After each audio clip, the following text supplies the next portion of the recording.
दोस्तों जय माता दी। नक्षत्र एक्टिवेशन की सीरीज में आज हम जिस नक्षत्र की बात कर रहे हैं वो है धनिष्ठा।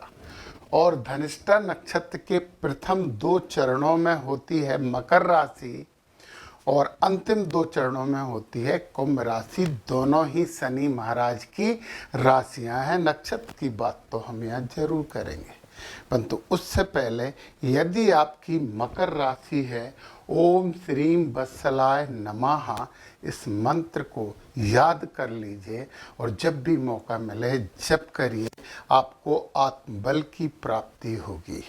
और यदि आपकी कुंभ राशि है, ओम श्रीम उपेंद्राय अच्युताय नमः, यदि आप इस मंत्र को कंठस्थ करके इसका पाठ करने लगते हो तो आपको मानसिक शांति और आत्मबल दोनों प्राप्त होंगे। तो ये करिए। अब हम बात करते हैं धनिष्ठा नक्षत्र की। और धनिष्ठा नक्षत्र की बात करने से पहले एक बात आपको बता दें कि जब चंद्रमा इस नक्षत्र में होता है तो पंचक लग गए ये माना जाता है। तो ये पंचक नक्षत्र है। पंचकों में हमें ईंधन नहीं खरीदना चाहिए, दक्षिण दिशा में यात्रा नहीं करनी चाहिए, छत भी नहीं डालनी चाहिए और घर का फर्नीचर भी नहीं बनवाना चाहिए। और दुर्भाग्य से यदि पंचकों में किसी की मृत्यु हो जाती है तो सबके साथ 4 आटे के पुतले सबके साथ रखकर उनका अंतिम संस्कार करना चाहिए।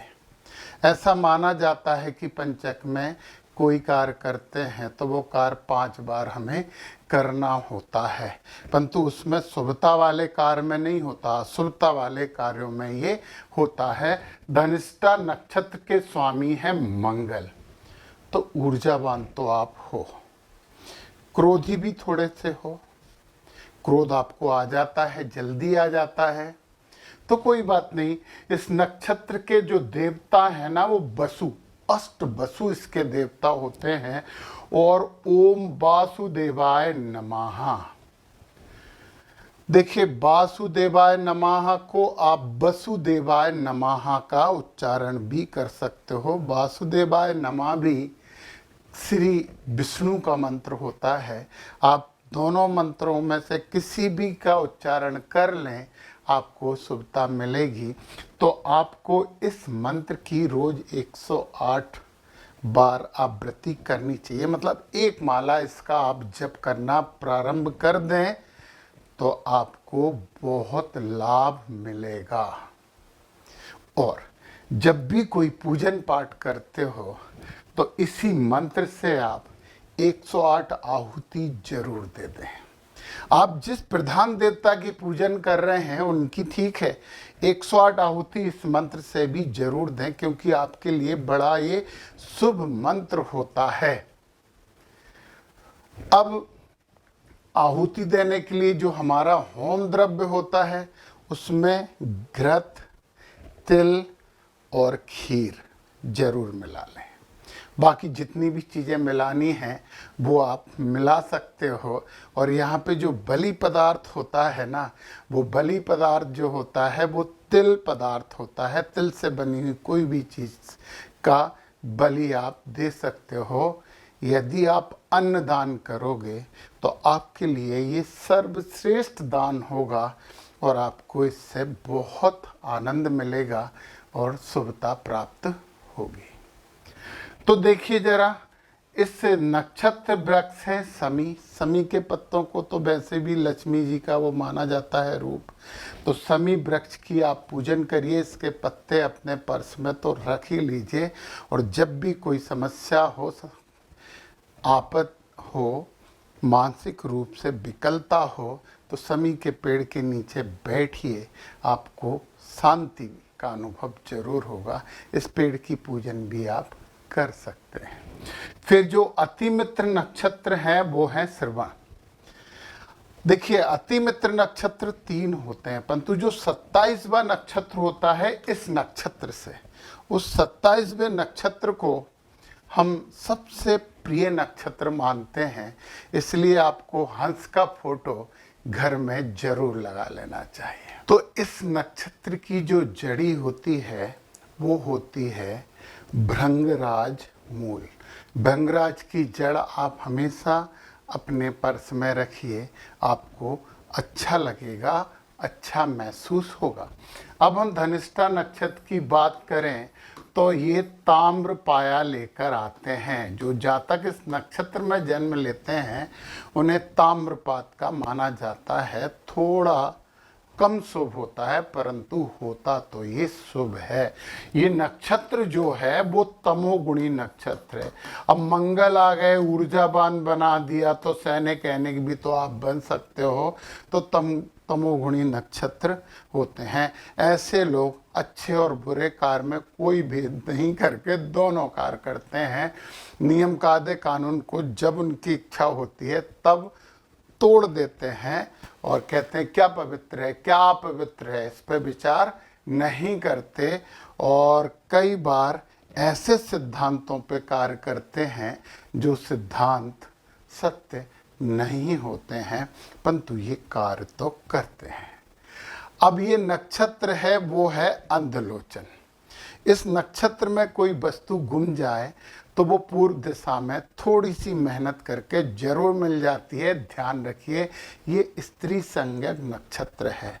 जैसा कि आप जानते हो कि यदि इन्हें प्रेरणा दी जाए तो ये बहुत अच्छे कार्यकर्ता होते हैं। ये धातु के व्यापारी हो सकते हैं और ये बहुत अच्छे कुक हो सकते हैं और दूसरों की बातों में थोड़ा जल्दी लग जाते हैं। इससे आप लोग बचिए। और इस नक्षत्र की महिलाएं ये चाहती हैं कि पुरुष उनकी बातें सुने। इस नक्षत्र में यदि आप जन्मे हैं तो संगीत और नृत्य दोनों आपको बहुत पसंद होंगे। आप सामाजिक होंगे, करेजियस होंगे, साहसी होंगे। आप में लय और ताल की शक्ति होगी और आपका जीवन उत्सव प्रिय जीवन है। मतलब आप बहुत आनंद के साथ जीना चाहते हो और आनंद प्राप्ति का कोई भी मौका आप नहीं छोड़ते हैं। तो ये तो बहुत अच्छी बात हो गई।